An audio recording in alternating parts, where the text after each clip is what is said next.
Bàbá Bariga ẹ kú ojúmọ́ mọ́ o, ẹ kú ojúmọ́ re. Bàbá wa Múrí Bariga ẹ kú ọdún o, ẹ kú yèdùn ọlọ́dún lọ́mọdún ẹ̀ lọ́dún ọdún ayọ̀ lẹ́mọ̀ ṣe lágbára Ọlọ́run ọba. Mo bá yín dúpẹ́, mo ní alhamdulillahi rabbil alamin fọ́ba Rahman, ọba Rahim, ọba àjọkẹ́ ayé, ọba àṣàkẹ́ ọ̀run tó dá yín sí tẹbí tará, tó dá yín sí tọmọtọmọ. Mo bá yín dúpẹ́ láwọn Elédùmarè ọba mi àrúgágá iná, ọba alápá tó jẹ́ lápá, búragàdà tó jẹ́ búyọ̀. Àní ọ̀pọ̀ lájọ bí yín tí wọn ò sí mọ́ àfihàn, wọn fi ń gbẹ́lẹ́dùmarè ọba tó dá yín sí ga ni.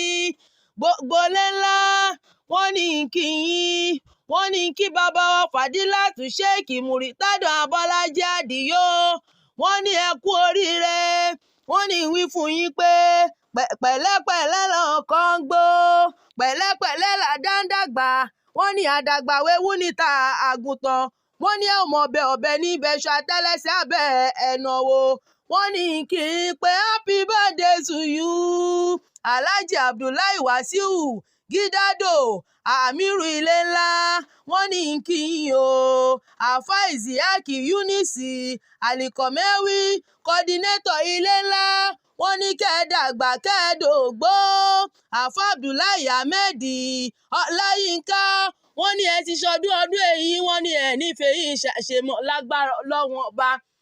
Mo kí yín, mo bá yín yọ̀ ẹ kú oríire.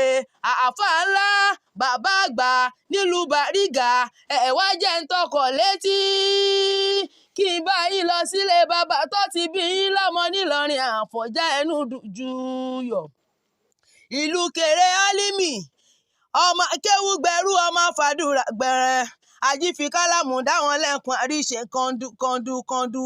Ìlú Sùlù Gàmbàrí ọmọ wúkú ọmọ wẹ́ríwẹ́nu, ọmọ fìdàpàtẹ́ ìjà. Ìlọrin làpápín onípínrapín, ìlú tóbi tóun wọn légún rárá, ẹ̀sìn légúngún ilé bàbá wọn àkọ́kọ́ lóró ibẹ̀. Ìlú tí wọ́n sì ń fi gàrí gẹ̀ẹ́sì ní kẹ́sẹ́ wọn ò ṣẹ́bọ̀ wọn ò ṣoògùn.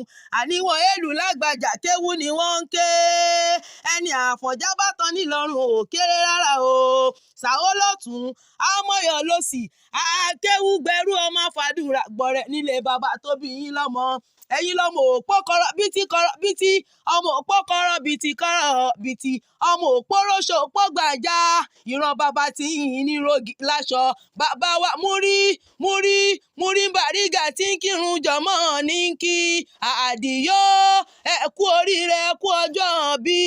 Mo ní ẹ ti ṣọdún ọdún èyí, ẹ nífẹ̀ẹ́ yìí ṣàṣemọ̀ lágbára Ọlọ́run, ẹ ní ká góńgó ṣọdún, ẹ ní faragbàwẹ̀, ẹ ní rógun àdáni kọ gbélé, ẹ wá nírìhun gbé sọnù bí ó ṣe bí ọmọ lágbára Ọlọ́run ọba. Èmi mo pé lọ́lá Alájọkẹ́ Àṣàhùn mi wá kí yín wípé ìgbà ọdún láyé